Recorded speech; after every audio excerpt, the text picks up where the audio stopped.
Leonel Esteban Borroni, de 40 años, vivía en La Matanza, Buenos Aires. En redes sociales era conocido por documentar sus viajes en moto. Recorría el interior de Argentina y distintos países, mostrando barrios, rutas y lugares turísticos. Tenía más de 100.000 suscriptores en YouTube y otros 30.000 en su canal secundario. Siempre se mostraba carismático, humilde y alegre. Pero el jueves 23 de mayo de 2024, su vida dio un giro inesperado. Ese día, la División de Delitos Cibernéticos contra la Niñez y Adolescencia de la Policía Federal allanó su casa. La justicia había recibido alertas internacionales indicando que, desde una cuenta vinculada a Leonel, se estaban descargando y compartiendo videos relacionados con menores de edad. Con esa información se autorizó el operativo. Los agentes revisaron cada habitación y secuestraron todos los dispositivos electrónicos: teléfonos, computadoras, discos duros, tarjeta de memoria y pendrives. Todo fue enviado a peritaje. Allí encontraron más de 300 archivos de abuso sexual infantil, entre imágenes y videos. Algunos habían sido descargados y otros compartidos en internet. Se investigaba si alguno podía haber sido de elaboración propia, pero no se difundieron más detalles. Leonel fue detenido e indagado el 24 de mayo. Al negarse a declarar, recuperó la libertad al día siguiente, pero el 25 de mayo todo terminó. Fue hallado sin vida en su casa en La Matanza. Su cuñado, preocupado porque no respondía a las llamadas, fue a visitarlo. Al entrar, lo encontró ahorcado en el baño, con manos y pies atados con precintos. Dejó una carta dirigida a sus padres, disculpándose por todo lo que había hecho. Sin embargo, el hecho de que estuviera atado despertó ciertas sospechas y pensaron que había sido silenciado. Su muerte frenó la investigación. Además de Leonel, también había sospechas de un profesor, un joven de 17 años y un empleado de una empresa tecnológica, todos de la zona de La Matanza. En junio de 2024, tras su fallecimiento, se publicó en su canal Un León Viajero, un video de despedida. Desde entonces, las teorías se multiplicaron. Algunos lo consideran culpable, otros creen que fue víctima de un juego sucio, y hay quienes sostienen que se quitó la vida para evitar enfrentar las consecuencias. Otros, en cambio, sospechan que lo callaron para siempre. Buenas, hola Darío, ¿cómo están? Bueno, pasaba por acá para dejarles un fuerte abrazo a todos porque, me han estado bancando durante todo este tiempo, mucha gente, y bueno, siento que se merecen este saludo y decirles que nada, estoy re contento por todo lo que he vivido, por todos los viajes. Fui muy feliz viajando.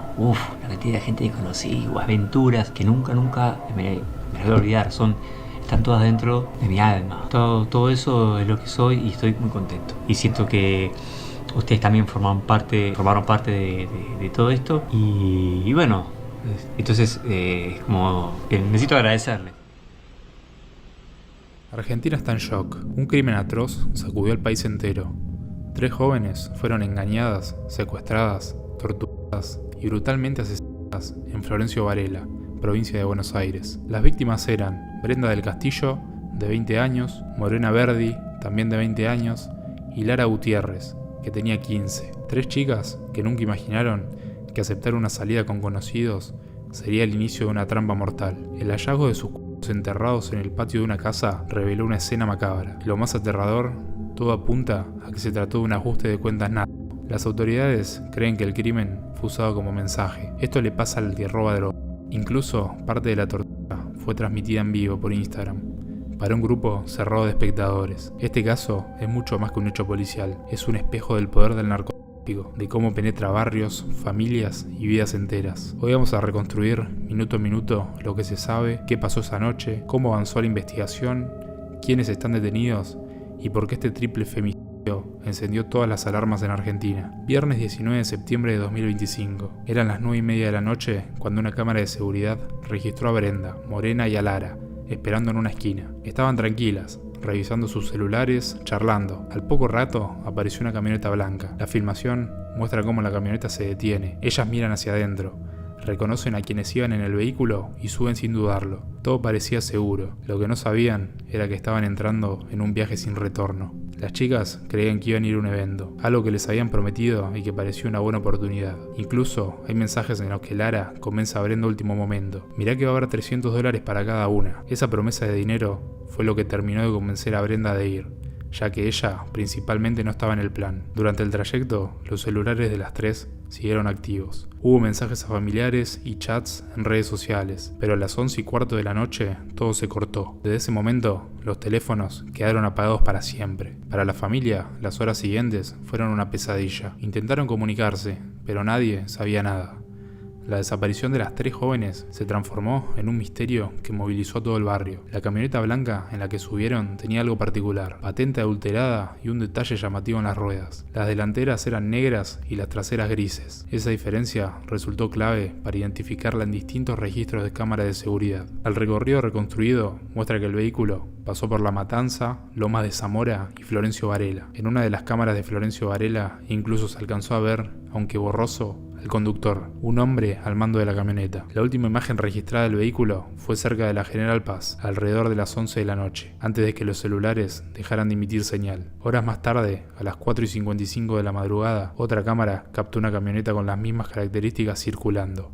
Y poco después, vecinos registraron cómo una Chevrolet blanca ardía en llamas a 700 metros de la casa donde las chicas serían halladas. Esa era la camioneta en la que habían viajado Brenda, Morena y Lara. El señor que tenía un kiosco cerca de la casa en la que ocurrió este crimen contó que en la madrugada del sábado, pocas horas después de que estas chicas fueron asesinadas, la mujer la cual vivía en la casa le fue a comprar cervezas como si nada, y al otro día fue la pareja de ella. Este se encontraba herido. La chica no tenía sangre en las manos, es el chico que vino al otro día, con la noticia ya sabida.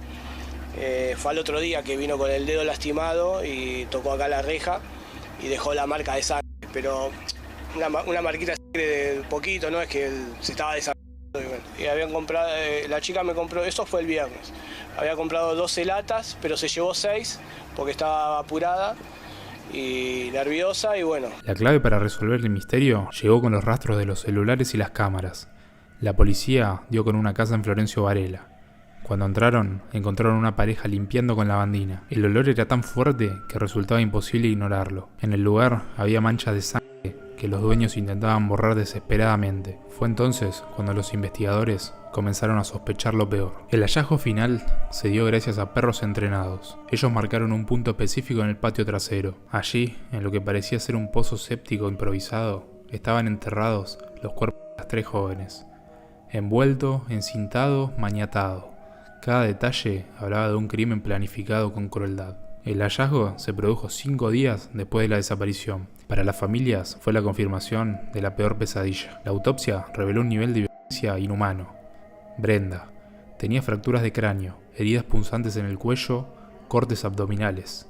El informe médico señalaba que murió casi al instante por el golpe en la cabeza. Morena tenía luxación cervical y múltiples traumatismos. Su muerte fue rápida, pero violenta. Lara, la más joven, sufrió la peor tortura: amputación de los 5 dedos de la mano izquierda, quemaduras compatibles con cigarrillos, cortes en la oreja y una herida en el cuello que le seccionó la carótida. Según la autopsia, sobrevivió más tiempo que las otras, hasta aproximadamente las 3 de la madrugada del sábado. La conclusión de los médicos forenses fue clara: Brenda y Morena fueron asesinadas primero, casi descartadas. En cambio, a Lara la para obtener información. El mensaje mafioso era evidente. Querían demostrar lo que le pasa a quien roba o traiciona a una organización criminal. ¿Por qué mataron a las 3 jóvenes? La principal hipótesis es una venganza narrada. Días antes, Lara habría recibido amenazas acusándola de haber robado droga, posiblemente unos 3 kilos de cocaína. En sus redes sociales aparecían comentarios como «devolvé lo que te llevaste». Sin embargo, no hay pruebas firmes de que efectivamente hubiera un robo. Algunos creen que se trató de un rumor usado como excusa para el ajuste de cuentas. El ministro de Seguridad bonaerense, Javier Alonso, confirmó públicamente que fue un crimen narco. Y lo más impactante, declaró que parte del ataque habría sido transmitido en vivo por Instagram, para un grupo cerrado de al menos 45 personas. Toda esa sesión de asesinato y tortura fue transmitida en vivo por redes sociales, no grabada, transmitida en vivo por redes sociales, y aparentemente la habrían visto 45 personas que forman parte de una cuenta de Instagram, en lo que fue un hecho de disciplinamiento para las chicas, pero también para diferentes integrantes de esa organización. Es tremendo lo que está contando, claro, ¿no? El capo narco habría dicho en ese en vivo: esto le pasa al que me roba droga. Hasta ahora hay 4 detenidos: Andrés Parra y Daniel Ibarra, encontrados limpiando la casa con lavandina. Miguel Ángel Villanueva Silva, peruano, residente en Argentina desde 2012, sospechado de ser el nexo con la banda. Celeste González Guerrero, inquilina de la vivienda donde estaban los cuerpos. Ninguno tenía antecedentes penales, sin embargo, todo apunta a que colaboraron en el crimen y en el encubrimiento. El principal líder, quien habría ordenado la ejecución, ya estaba identificado, pero sigue prófugo. Según las investigaciones, la casa de Florencio Varela era usada como aguantadero narco y lugar de castigo. Detrás de los titulares había 3 vidas, 3 historias truncadas. Brenda del Castillo y Morena Verdi eran primas. Tenían 20 años, amigas inseparables. Lara Gutiérrez, de apenas 15 años, era la menor. Habría dejado la escuela y se movía en un ambiente complicado. Durante la investigación, trascendió que la madre de Lara sabía que su hija trabajaba en la calle, pero no pudo o no supo detenerla. Ese dato abrió un debate muy fuerte. ¿Falló la familia, el Estado o ambos? Lo que está claro es que ninguna circunstancia justifica lo que ocurrió. Yo siempre le pido que me ayuden a hacer justicia porque fue horrible ver a mí. Le pido que me ayuden, por favor. Por favor, no me importa la política, no me importa nada. Lo que encontraron y seguramente esto atrás hay otra cosa.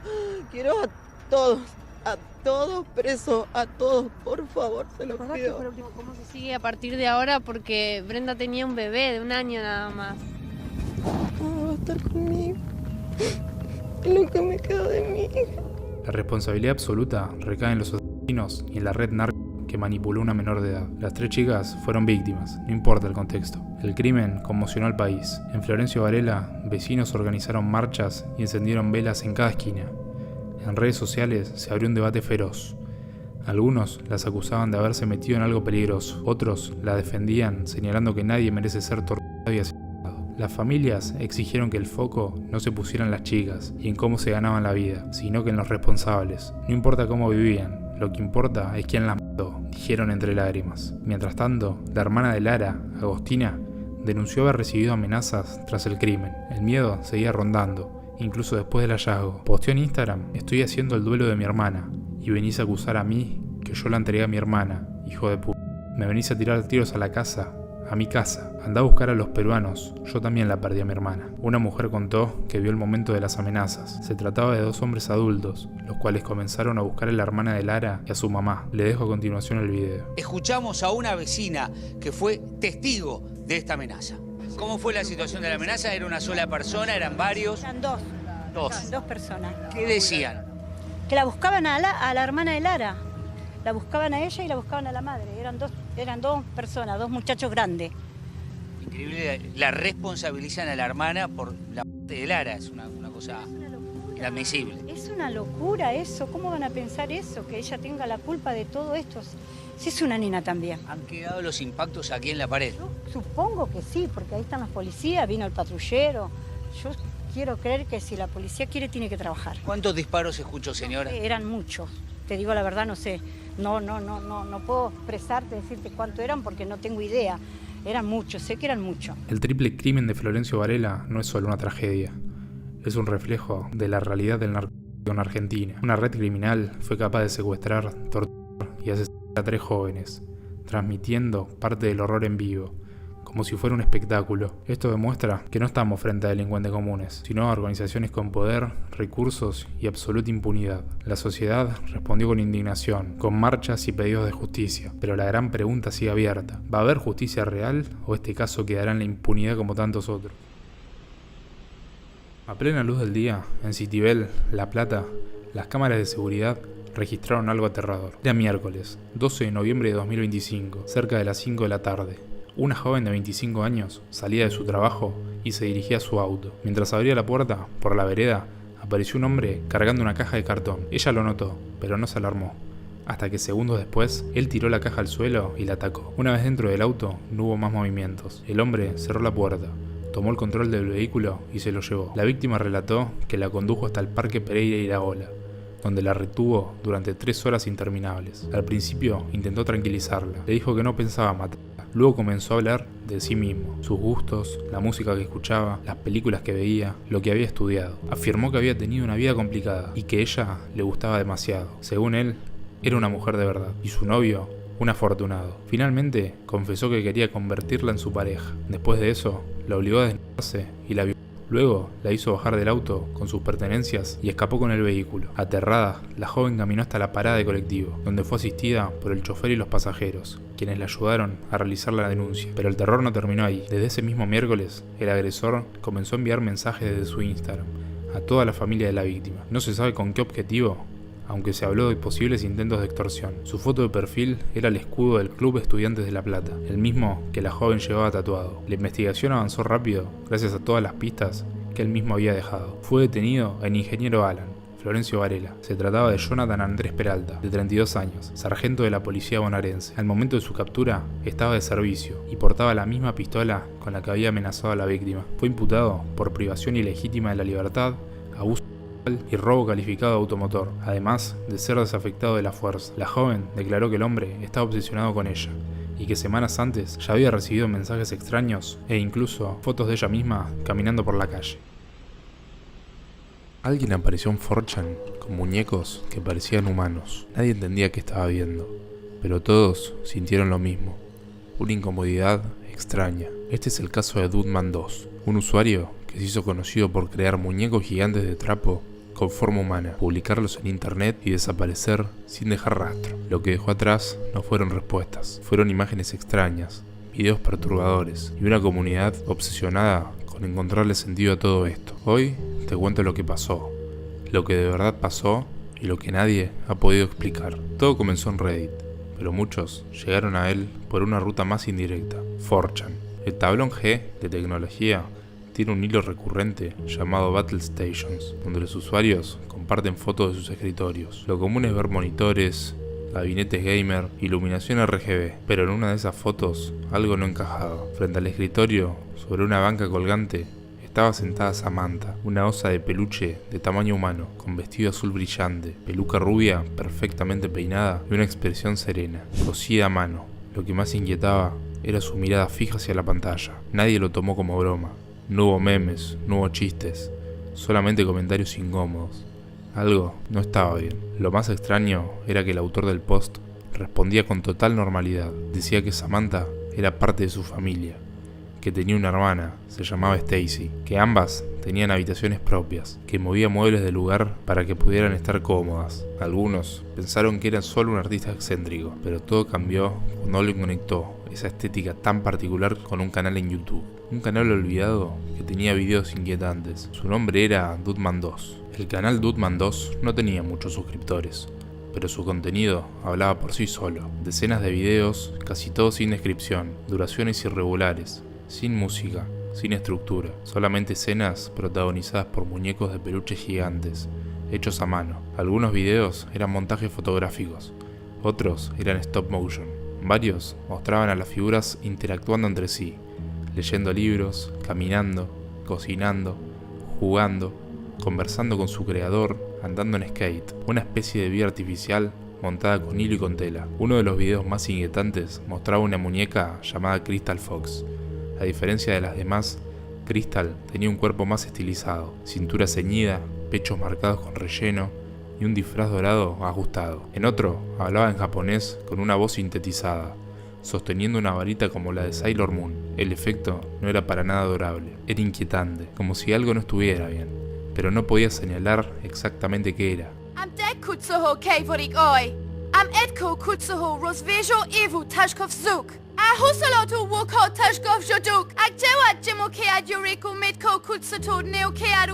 Los usuarios comenzaron a investigar cada vez más. Encontraron un subreddit creado específicamente para recopilar toda la información del caso. Ahí lo llamaban simplemente The Guy. Reunían fotos, comentarios, teorías. Uno de los usuarios más activos en ese foro era DJ Mistress. Escribía defendiendo a Dutman. Afirmaba que era su amigo, que no habían intenciones sexuales, que todo era parte de una exploración creativa y emocional. Pero lo raro era cómo lo escribía, como si intentara controlar la narrativa, como si fuera el mismo Dutman hablando en tercera persona. En una publicación firmada, supuestamente por él mismo, escribió: "Mi esposa y yo estuvimos leyendo todo esto anoche, y nos reímos mucho. No sé de dónde sacan estas cosas, pero es divertido". Ese comentario no calmó a nadie, al contrario, solo profundizó el misterio. En medio de todo esto, algunos usuarios hallaron un viejo sitio web donde Dutman ofrecía sus creaciones para la venta. Estaba caído, pero con herramientas de archivo pudieron rescatar algunas páginas. Ofrecía peluches personalizados, muchos con nombres y fotos parecidos a los del canal. Más pruebas estaban saliendo a la luz, pero muchas preguntas sin respuestas. Pero algunos no pudieron soltarlo, ni siquiera después de que pasó el tiempo. Volvían una y otra vez a los archivos guardados. Abrían carpetas con nombres como Dutman Evidence o muñecos raros, y pasaban horas viendo las mismas imágenes, tratando de encontrar lo que no habían visto antes. Revisaban si había reflejos nuevos, si algo se movía en el fondo, si alguno de los muñecos cambiaba de posición entre toma y otra. Un usuario llegó a escribir que soñaba con ellos, que los veía sentados al borde de su cama, y aunque sabía que era su mente jugando con él, no podía evitar sentir que esos muñecos, esos ojos de trapo, lo estaban mirando desde el otro lado de la pantalla. Otros usuarios, más dedicados, comenzaron a teorizar que Dutman 2 nunca se fue del todo, que simplemente cambió de nombre, que siguió publicando bajo otra entidad, una que nadie logró detectar aún. Surgieron listas de sospechosos, cuentas con estilos parecidos, con silencios iguales, con ese mismo tono opaco y perturbador, pero ninguna coincidía del todo. Ninguna tenía ese algo que hacía especial a Dutman. En otro rincón de la web aparecieron rumores aún más extraños. Decían que alguien había intentado contactarlo a través de un correo oculto en el código fuente de uno de sus videos. Algo así como un easter egg para los que fueran lo suficientemente obsesivos como para buscarlo. Nadie confirmó si ese mail existía, nadie mostró pruebas, pero la idea sola bastó para que otros empezaran a buscar códigos ocultos en cada fotograma, en cada nombre de archivo, cada detalle pixelado. Un foro en específico empezó a tomar el caso como si fuera una investigación criminal. Comparaban los muñecos con imágenes de personas desaparecidas. No encontraron coincidencias, pero siguieron buscando. Hubo quien se obsesionó tanto que viajó a convenciones de coleccionistas de muñecos, solo para preguntar si alguien conocía a un hombre mayor que fabricaba figuras de trapo tamaño humano. Nadie dijo que sí, algunos lo miraban raro, otros simplemente se alejaron. Una teoría menos conocida sugería que Dutman 2 era parte de un experimento social, que todo había sido una campaña para medir cómo reaccionan las personas ante estímulos ambiguos, sin explicación, con una estética deliberadamente perturbadora. Esta hipótesis era la favorita de los más racionales, pero incluso ellos admitían que había algo que no cuadraba. Pero no importaba cuánto se explicara, cuánto se analizara, las emociones eran más fuertes que los argumentos. La sensación de ver esos muñecos, uno por uno, con sus brazos caídos, sus ojos cosidos, su presencia pesada, era más fuerte que cualquier explicación lógica. No era una historia con un final. El miedo no siempre viene de lo que podemos ver, a veces viene de lo que intuimos que podría estar detrás, de lo que está justo fuera del encuadre. Y Dutman 2 era un maestro en eso. Tal vez simplemente era un hombre solitario, tal vez era un artista incomprendido, pero estas son solamente teorías. Nunca vamos a saber el porqué. Lo cierto es que su legado digital quedó sembrado como una semilla extraña en los rincones más oscuros de internet, y cada tanto, cuando alguien vuelve a hablar de él, esa semilla germina de nuevo. Nacen nuevas teorías y nuevos análisis, pero también nuevos temores con estos videos e imágenes perturbadoras. Ezequiel Guazorra era una figura polémica de la política argentina. Algunos lo llamaban periodista militante. Él prefería definirse como un comunicador popular, que decía lo que los grandes medios no se animaban a decir. Defensor del kirchnerismo, del peronismo, y con un estilo desafiante, participaba en debates, entrevistaba gente en la calle y generaba reacciones fuertes. Para muchos era valiente, para otros un provocador. Entre 2021 y 2023 intentó meterse de lleno en la política, llegando a ser precandidato a diputado provincial por el partido Principios y Valores, de Guillermo Moreno. El 13 de agosto de 2023, día de las elecciones PASO, algo extraño ocurrió. Guazorra no fue a votar, simplemente desapareció. Lo que pocos sabían era que, mientras él anunciaba su candidatura, una investigación secreta avanzaba en silencio. En junio de 2023, una mujer realizó una denuncia anónima ante la ONG RAT, Red Alta al Tráfico y la Trata. Su hija le había contado que una amiga estaba siendo explotada sexualmente por su propia madre. La denuncia incluyó capturas tomadas del celular de la madre, donde se veía cómo negociaba la explotación de su hija, una adolescente de 14 años. El hombre del otro lado de los mensajes era Ezequiel Guazorra. Las capturas fueron publicadas por Infobae. La policía planeaba detenerlo en la escuela donde debía votar, pero alguien lo alertó y él se fugó. 2 días después, se emitió una orden de captura con recompensa de 4 millones de pesos. La madre de la víctima sí acudió a votar y fue detenida en el acto. El 21 de octubre de 2023, tras 2 meses prófugo, Guazorra fue capturado. Estaba irreconocible, rapado, afeitado y con varios kilos de más. Durante el juicio se declaró inocente, asegurando ser víctima de una persecución política, pero los chats eran reales. Transferencias de Mercado Pago confirmaron que Guazorra le pagó 100.000 pesos a la mujer por violar a su hija. Fue condenado a 10 años y 6 meses de prisión, y la madre del adolescente recibió 10 años como cómplice. A pesar de eso, Guillermo Moreno afirmó que, cuando cumpliera su condena, lo volvería a incorporar a su espacio político. En San Isidro, zona norte del Gran Buenos Aires, un hombre sembró terror entre 1974 y 1975. Francisco Antonio Laureana nació en Corrientes, creció sin su madre y era un chico introvertido. Aprendió el oficio de tallador de madera gracias a su hermano mayor. En 1974, a los 22 años, se mudó a San Isidro, al barrio El Callao, junto a María Romero, de 21 años, quien tenía 3 hijos. Trabajaba como artesano, vendiendo alhajas y figuras talladas en madera. Antes de salir de su casa, solía decirle a su esposa: no saques a los pibes, hay mucho degenerado suelto. Nadie sospechaba de él. Era cariñoso con los niños y parecía llevar una vida tranquila, hasta que el 13 de noviembre de 1974 atacó por primera vez. Violó a una mujer de 33 años y la asesinó de un disparo. A partir de ahí, su violencia se volvió más frecuente. Su patrón era claro: mujeres jóvenes y menores de edad. Las secuestraba dentro de sus propias casas o cerca de ellas. Las violaba, las asesinaba con armas de fuego y luego abandonaba los cuerpos en zonas aisladas. Actuaba entre miércoles y jueves, estudiando a cada víctima en barrios tranquilos. En aquella época, el término asesino serial casi no se usaba, y la prensa comenzó a llamarlo el sátiro de San Isidro, aunque surgían testigos que lo habían visto merodeando viviendas, y uno que incluso lo vio durante un ataque. La policía no lograba atraparlo. Hasta el 27 de febrero de 1975, mientras espiaba una propiedad donde un grupo de niñas nadaban en la pileta. Una mujer lo vio escondido entre los árboles y llamó a la policía. Minutos después, lo encontraron en la calle. Cuando le pidieron su documento, Laureana sacó un revólver del bolsillo e intentó disparar. Hubo un tiroteo. Fue herido, pero logró escapar. Con su identidad confirmada, la búsqueda se intensificó. Laureana se ocultó en un gallinero de una mansión cercana, pero una perra guardiana lo detectó. Nuevamente intentó huir, pero la policía lo baleó y murió allí mismo. En su casa encontraron objetos que lo vinculaban a los crímenes: recortes de diarios sobre las víctimas, armas de fuego y pertenencias robadas. Hasta hoy, nadie sabe cuántos crímenes había cometido antes de que comenzara su reinado de terror.